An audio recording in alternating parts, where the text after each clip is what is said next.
It wasn't a scream that woke me. It was the absence of sound. The steady, low-frequency hum of the refrigerator had cut out, leaving a hollow silence that felt heavier than any noise. I live alone in a duplex on the very edge of a dying Ohio mill town. The kind of place where the Census Bureau stopped counting years ago. Power flickers here all the time. The infrastructure is as tired as the people. I sat up, the springs of the mattress groaning. The air in the room was stale, tasting of old copper and ozone. I reached for my phone on the nightstand. It was a brand new model, a sliver of terrifyingly sharp light in this analog world. I hadn't been sleeping well anyway.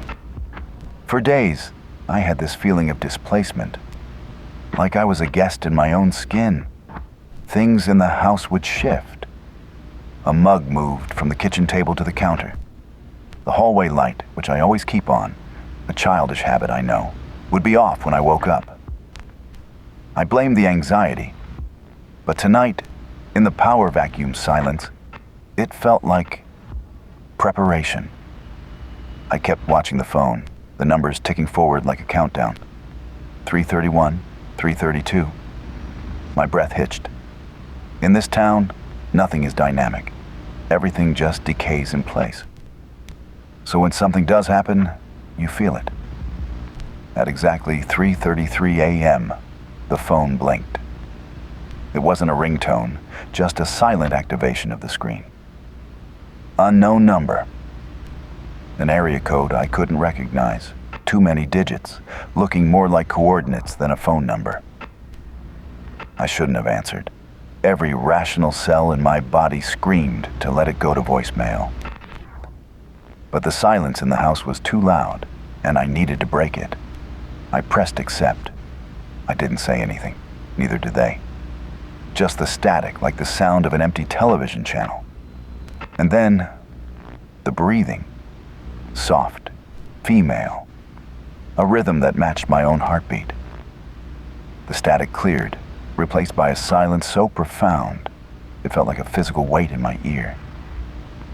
Then, the voice. It wasn't the voice of an old woman.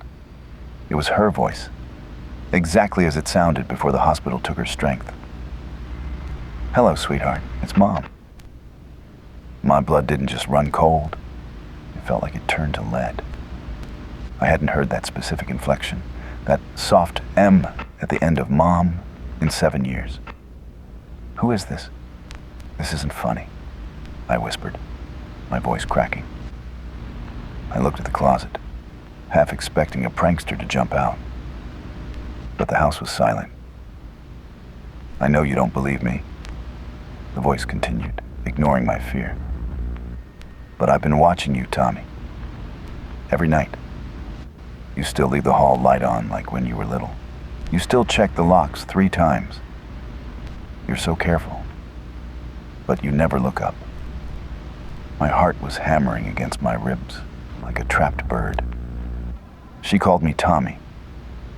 No one, literally no one since her funeral, had used that name. "I need you to do something for me," she said, her tone shifting to that firm, maternal command I remembered. "Go to the laundry room. There's a hatch. You need to go down.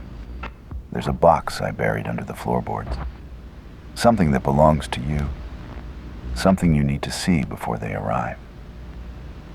Every step felt like wading through deep water. The air in the hallway was freezing, smelling of wet earth and something metallic, like blood or rusted pipes. I passed the kitchen. My reflection in the oven glass didn't move when I did. It stayed still for a second too long, watching me pass. "I don't have a basement, Mom," I said into the phone, my voice a jagged edge. "This house is a ranch. There's nothing down there but dirt." "Trust me, Tommy," she whispered. The line crackled with a sound like tearing paper. I reached the laundry room. The dryer stood like a silent monolith. I moved the pile of dirty clothes and found it. the square wooden hatch I had ignored for 2 years. It was covered in a layer of grime that looked like it hadn't been disturbed in decades. Yet the handle was polished clean, as if recently gripped by a dozen hands. I pulled the ring. The hatch didn't just open. It groaned, a sound of wood screaming against rusted hinges. A gust of air hit me, not cold, but warm and humid, smelling of old lilies and rotting meat. I shone the light down. It wasn't just a crawl space. The dirt floor seemed deeper than the house's foundation should allow, a black throat waiting to swallow me. "Go on, Tommy," the phone whispered. I lowered myself in. My boots hit soft, damp earth that gave way under my weight like tilled soil in a graveyard. The ceiling, the floor of my house, was inches above my head. I had to crawl on my stomach, the joists pressing against my spine like a rib cage. I crawled further back. In the beam of my phone, I saw it. A patch of earth that looked like something had clawed its way out. Half buried in the mud was a wooden box. It was wrapped in duct tape that had turned a sickly, translucent yellow with age. I wiped the grime off the lid. There, written in bold, black Sharpie, was my name. "For Tommy, when you're ready."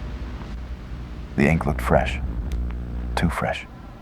My phone, lying in the dirt beside me, lit up. No call, just a text. "Open it." Inside were a stack of Polaroids. I took the first one. It was a shot of my own front door. The next was of me through my bedroom window while I was sleeping. But in the corner of the photo, standing right over my bed, was a tall, thin shape with a face that looked like a blurred thumbprint. The flashlight died. The darkness that rushed in wasn't just an absence of light. It felt like a thick, wet cloth pressed against my face. I could hear the earth breathing. A slow, rhythmic expansion and contraction of the soil around me. Thump, thump. The sound of a heart, but too big for a human. I fumbled for my phone, the screen's light cutting through the dark like a blade. I flipped through more Polaroids. They were in chronological order, each one closer than the last. Me at the grocery store, me at the gas station. Then, photos from inside. One showed me in the shower, the steam blurring the lens. But the hand holding the camera was visible in the mirror's reflection. It was long, gray, with too many knuckles. My mother's voice came back, but it wasn't through the phone anymore. It was vibrating through the floorboards above. I reached the middle of the stack. This photo was different.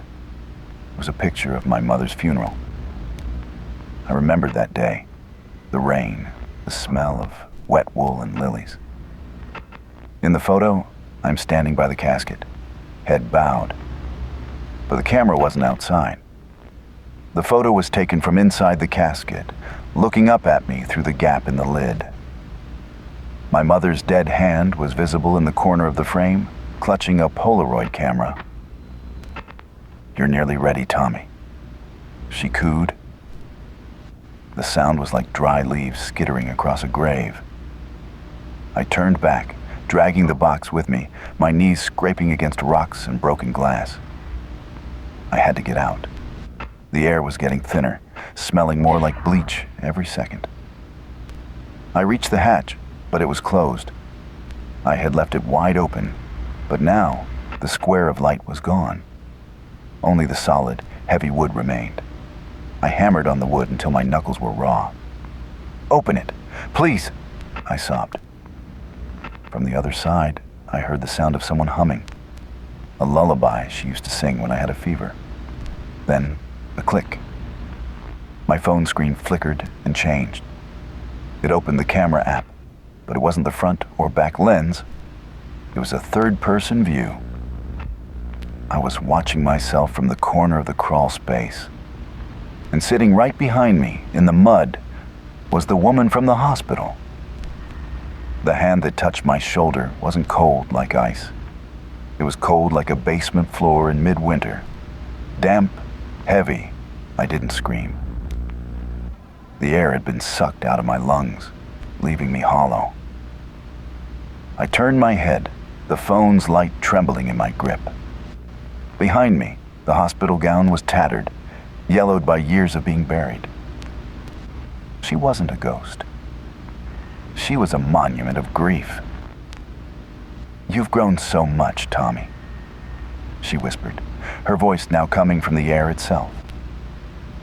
The wooden joists above my head began to peel back like skin, revealing not the laundry room, but a long, fluorescent-lit hallway. The smell of wet earth was gone, replaced by the suffocating stench of bleach and dying lilies. I wasn't under the house anymore.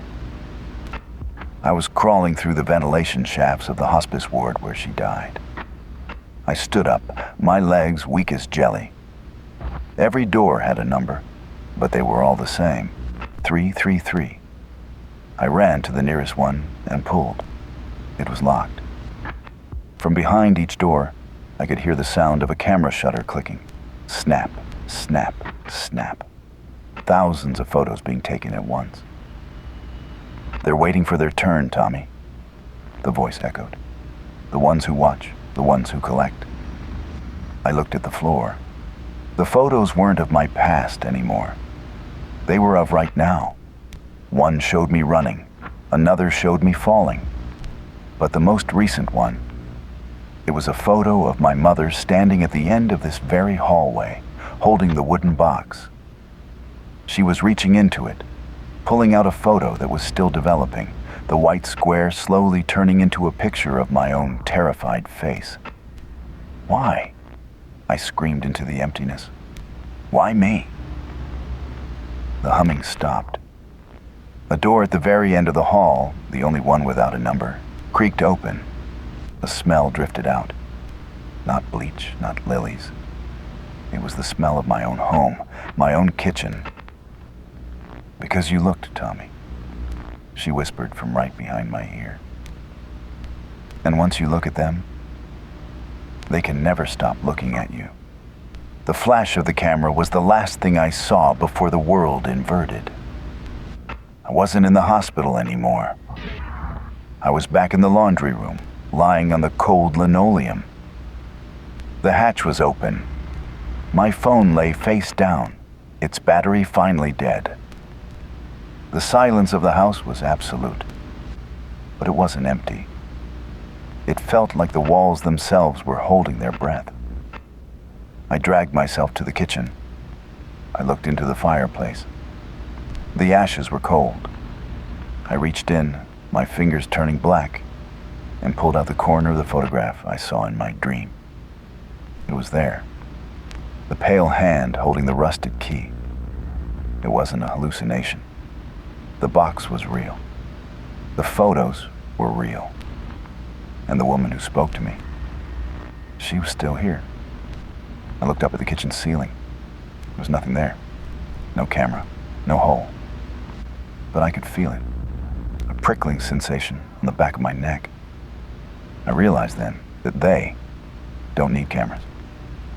They are the perspective itself. I walked to the sink to wash the ash from my hands, and I saw a single Polaroid lying on the counter. It was fresh, still warm to the touch. It showed me from above, standing at the sink exactly as I am right now. I didn't run. Where would I go? If they can take a photo of my soul from the ceiling of my own mind, there is no boarded-up house in Ohio safe enough. I sat at the table. I picked up the knife I had grabbed earlier. The phone on the counter, my dead phone, lit up one last time.